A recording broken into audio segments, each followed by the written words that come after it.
Hello viewers, இன்னைக்கு நம்ம பார்க்க போறது ஒன் பீஸ் எபிசோட் 679 பார்ட் 2.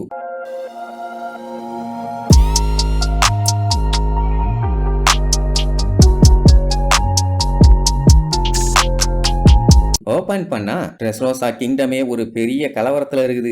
எல்லாம் கோட்டையை நோக்கி வெறிகொண்டு ஓடி வந்துட்டு இருக்காங்க. பின்ன இத்தனை வருஷமா டோஃப்ளமிங்கோ இவங்க எல்லாத்தையுமே பொம்மையா வச்சு செஞ்சுட்டான்ல, அதுக்கு நீ பழிக்கு பழி சலிக்கு சளி வாங்காம விட மாட்டேன்டா கொய்யாலன்னு கண்மூடித்தனமா காட்டாறு மாதிரி வந்துட்டு இருப்பானுங்க. அவனுங்க வந்தா பரவாயில்லையே, கூட அனிமல்ஸுகளும் சேர்ந்து வரதுனால நார்மல் மக்கள் எல்லாம் பார்த்து பீதியாகி திருச்சு ஓடுவாங்க. சொல்ல போனா இப்ப எல்லாமே கொல்ல கான்ல இருக்குதுங்க. இதை பார்த்த சீனியர் பிங்க், மக்வைஸ், டெலிஞ்சர்னு எல்லாருமே வாயை பறந்துருவாங்க. ஏன்னா இப்படி ஒரு நிலைமை வரும்னு அவனுக்கு கொஞ்சம் கூட எதிர்பார்க்கவே இல்ல. நிலைமை அடுத்தடுத்து சீரியஸா மாறிட்டு போதேடான்னு ஒரே பதட்டம். இத பார்த்த நேவி ஆளுங்க அடுத்து என்ன பண்ணலான்னு இஷோ கிட்ட வந்து கேட்டா அவன் எதுவுமே பேசாம பேபேன்னு உட்கார்ந்து இருப்பான். இந்த டைம்ல தான் அவன் என்ன பண்ணும் எது பண்ணுன்னு கரெக்டா முடிவெடுக்கணும். டோஃப்ளமிங்கோ தப்பு பண்ணா மட்டும் இவ்வளவு நேரம் யோசிப்பானுங்க. நம்ம ஆளுங்க மட்டும் தான் பாஞ்சு அடிப்பானுங்க. அந்த டைம் நம்ம பிராங்கி கஷ்டப்பட்டு முடியாம எந்திரிப்பான். கண்ணை நீட்டிட்டு கொய்யால உனிய போட்டு தள்ளாம விட மாட்டேன்பா. வாயிலேயே ஒரு குத்து. சோ இவங்க நினைச்ச மாதிரியே இப்ப பிளான் ஸ்டார்ட் ஆயிருக்கு.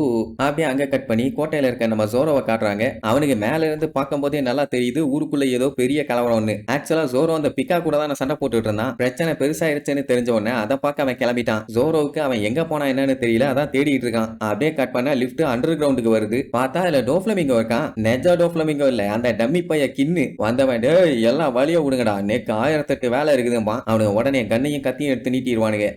என்ன இது, நான் யாரு என்னன்னு தெரியுமில்ல, என்ன வெங்காயத்துக்குடா இந்த மாதிரி பண்றீங்கன்னு கேட்டா அவனுக்கு யாரும் டோஃப்ளமிங்கோக்கு கீழே வேலை பார்க்கறவனுங்க இல்ல, டோஃப்ளமிங்கோவால பாதிக்கப்பட்டு பொம்மையா இருந்தானுங்களே அவனுங்க. கொய்யால ஒன்ன தாண்டா தேடி வரணும்னு இருந்தோம். கடைசியில நீயா வந்து மாட்டிட்டியா, இன்னைக்கு உனக்கு சங்கு ஊதாம விட மாட்டோன்னு அப்படியே வளைச்சு கண்ணா பின்னான்னு சுடுவானுங்க. அந்த இடமே புகை மண்டலமாயிரும். அவ்வளவுதான், கிண்ணுக்கு பால் ஊத்தியாத்தான்னு பார்த்தா ஆளக்கானோ. ஐயோ எங்க போனான்னு தெரியலன்னு பயங்கரமா தேடுவாங்க. அந்த லிப்டுக்குள்ள எங்கேயுமே இருந்த மாதிரி இல்ல. ஆனா ரொம்ப தூரம் அவனால போயிருக்க முடியாது, அது மட்டும் கன்ஃபார்ம். அதனால விடக்கூடாதுன்னு சொல்லிட்டு எல்லா டைரக்ஷன்லயும் அவனை தேடி வெறிகுண்டு ஓடுவானுங்க. ஆனா அவன் பார்த்தா லிப்டுக்கு மேல ஜம்ப போட்டு ஒத்த கால நின்னுட்டு இருப்பான். என்ன இந்த அளவுக்கு கொலவெறியோட அட்டாக் பண்றானுங்கன்னு சொல்லும் போதுதான் விகாக்கே புரியுது இவங்க எல்லாம் பொம்மையா இருந்தவங்க மறுபடியும் நார்மலா மாறிட்டாங்க அப்படின்னா எஸ்ஓபி ஆபரேஷன் சக்சஸ் ஆயிருச்சுன்னு. இவங்களுக்கு தெரியாதுல்ல, இப்பதானே வர்றாங்க. சோ செம ஹாப்பி. உடனே விகா இருந்துகிட்டு நீ நார்மலா மாறிடு, இல்லன்னா உன்னைய தான் எல்லாருமே டார்கெட் பண்ணுவாங்கம்பா. அதுவும் கரெக்ட் தான் சொல்லி மறுபடியும் பழைய கெட்டப்புக்கு மாறி டே காஞ்சிரோ நான் உன்னை காப்பாத்த வந்துகிட்டே இருக்கண்டா அப்படின்னு கத்திக்கிட்டே ஓடுவான். அதே நேரம் இங்க கோலாக்கு ரோபினை பார்த்தவொடனே செம ஹாப்பி.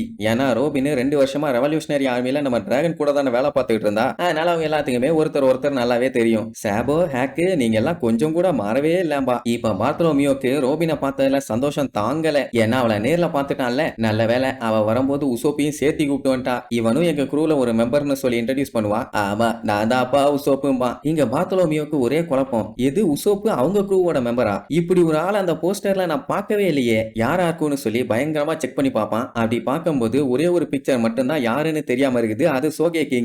அது கூட வச்சு கம்பேர் பண்ணி பார்ப்பான், பெர்ஃபெக்ட்டா மேட்ச் ஆகும். அவ்வளவுதான், பார்த்தலோமியோ தலையில அப்படியே இடி விழுந்த மாதிரி இருக்கும். ஏன்னா தலைவன் யாருன்னு அவனுக்கு தெரிஞ்சு போச்சு. சோ சாக்காய் அவன் பாட்டு கத்திட்டு இருப்பானா. சேவை பார்த்துட்டு யாரா இவன் ஆவுன்னா சாக்கடிச்சா பண்ணி குட்டி மாதிரியே பேபேன்னு கத்திட்டு இருக்கான். கொஞ்ச நேரம் சைலண்டா ஆறான். அப்படியே கட் பண்ணி ராயல் பேலஸ்ல காட்டுறாங்க. அந்த டோஃப்ளமிங்கோட தலையை ரெண்டா வெட்டினதுக்கு அப்புறம் கைரோஸை அவனோட ஆளுகெல்லாம் பயங்கரமா அட்டாக் பண்ண ட்ரை பண்ணுவாங்க. அவன் எல்லாத்தையுமே பொலன்னு பொலந்து வெட்டிட்டு இருப்பான். பஃபலோ எல்லாம் எவ்வளவு தைரியம் இருந்தா எங்க தலைவர் கழுத்தையே நீ வெட்டுவேன்னு சொல்லி அட்டாக் பண்ண வருவான். அவனையும் அப்படியே தொக்கா புடிச்சு அவன் கழுத்தை திருகி தூக்கி வெளியில வீசிடுவான். சரியான அடி. இது எல்லாத்தையுமே கண் இமைக்கும் நேரத்துக்குள்ள கைரோஸ் பண்ணுவான். அடுத்தது அந்த பேபி ஃபை, அவ தான் பாடியை கண்ணா மாத்தி கண்டமேனிக்கு சுடுவாளே. அந்த அட்டாக் எல்லாத்தையுமே அந்த ஒத்த கத்திய வச்சு கேஷலா தடுப்பான். அப்படின்னா என்ன பண்ணணும், பெரிய கண்ணை யூஸ் பண்ணணும், இல்ல கெனான்ஸை யூஸ் பண்ணணும். அதை விட்டுட்டு அவன் கூட சண்டை போடணும்னு கைய கத்தியா மாத்துவா. கைரோஸ் கிட்ட போய் அவ கத்தி சண்டை போடலாமா? பாவம் பிள்ளைக்கு விவரம் பத்தல. கத்திய வச்சு அவ அட்டாக்க தடுத்து ஒரு இழுப்பான். அதுக்கே 10 தெருக்கு அடிச்சு புரண்டு போய் விழுவான். அந்த டைம் லூஃபி கத்திட்டே ஓடி வருவான். ட்ரஃபால்கர்லா உன்னைய காப்பாத்த நான் வந்துட்டேன்னு. உன்னை அவன் டே விளக்குன உனக்கு இங்க என்னடா வேலை, ஃபேக்டரி என்னாச்சு அதை அழிச்சிட்டியா, அதுதான் நமக்கு முக்கியமா. ஆனா அவன் அதெல்லாம் கேட்கவே மாட்டான். பையன் முடிவு பண்ணாதான் யார் பேச்சையும் கேட்க மாட்டானே. அப்போ வயலட்டு அவனை லாக் பண்ணி வச்சிருக்க கீ என்கிட்ட இருக்குது, திறந்து விட்டலாம்னு சொல்லுவா. அப்பதான் கிளாடியஸ் என்றாயி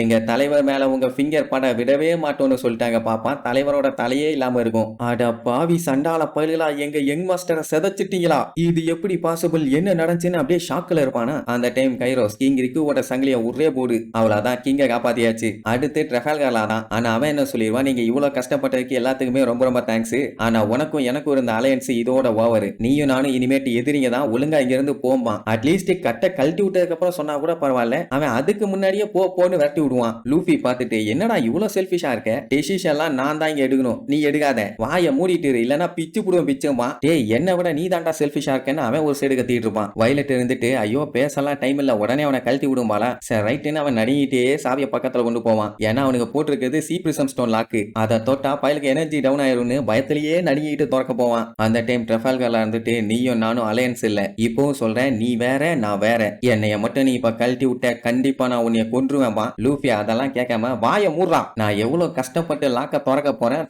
தொணன்னு பேசிட்டு இருக்க, சி பிரிசம் ஸ்டோனா போச்சு, இல்லன்னா அப்பவே திறந்திருப்பேன்னு பொறுமையா திறக்க போவான். அவனுக்கு கடுப்பாயிரும். அட பாவிகளா, நான் என்ன சொல்றேனே நீங்க கேட்க மாட்டீங்களான்னு. பின்ன கழட்டி விட்டா கொன்றுவேன்னு சொல்றான். அதை மதிக்கணும்ல, யாரும் மதிக்கவே மாட்டேங்கிறாங்களே. பையன் பக்கத்துல வரைக்கும் கையை கொண்டு போயிட்டு என்னால முடியாதுமா, வயலட்டும் என்னால முடியாதுமா, ஏன்னா ரெண்டு பேருமே டெவில் ஃப்ரூட்டை சாப்பிட்டவங்க. அந்த டைம் வில்லத்தனமா சிரிக்கிற சவுண்டு, எல்லாரும் ஒரு செகண்ட் அப்படியே உறைஞ்சு போய் நிப்பாங்க. யாரு சவுண்டுனா டோஃப்ளமிங்கோ சவுண்டு மாதிரி தான் இருக்கும். ஆனா அந்த டைம் திடீர்னு கீழ இருந்து பிக்கா வந்து ஒரே குத்து, லூஃபி வயலட்னு எல்லாருமே அந்த பக்கம் இந்த பக்கம்னு தெரிச்சிருவாங்க. ஐயோ இந்த ஸ்டோன் மட்டும் எங்கேயும் வந்துட்டானான்னு கட்டுப்புல இருப்பானா. அந்த டைம் டோஃப்ளமிங்கோட தலை, இவ்வளவு சீக்கிரத்துல எல்லாம் இனி இந்த மாதிரி காலி பண்ணவே முடியாதுமா, எது மிங்கோ உயிரோட இருக்கானான்னு பயங்கரமா ஷாக் ஆவான். அவங்களுக்கு மட்டும் இல்ல, எல்லாருமே ஆடி போயிருவாங்க. அவன் என்ன சொல்லுவான்னா, இந்த மொத்த கண்ட்ரியில இருந்த பொம்மைங்க எல்லாமே இப்ப நார்மலா மாறி ஃப்ரீ ஆயிட்டாங்க. அண்ட் ரெவல்யூஷனரி ஆர்மியும் சீக்கிரட்டா ஏதோ பண்ணிட்டு இருக்காங்க, அதை பத்தி எனக்கு கவலை இல்ல. ஏன் ராயல் பேலஸே இங்க மொத்தமா கலவரம் ஆயிருச்சு. இது ஒரு டிஃபிகல்ட்டான சிச்சுவேஷன் தான். இந்த மாதிரி நிலைமையை நான் எப்படி சமாளிப்பேன் தெரியுமான்னு பேர்ட் கேஜுமா. அதை கேட்டுட்டு ட்ரெஃபால்கர் லாக் அப்படியே தூக்கி வாரி போடும். எது பேர்ட் கேஜான்னு. என்ன ஓகேவா லான்னு உடனே அப்படியே நடுங்குவான். அவ்வளவுதான், நெக்ஸ்ட் எபிசோட்ல மீட் பண்ணலாம். டாடா.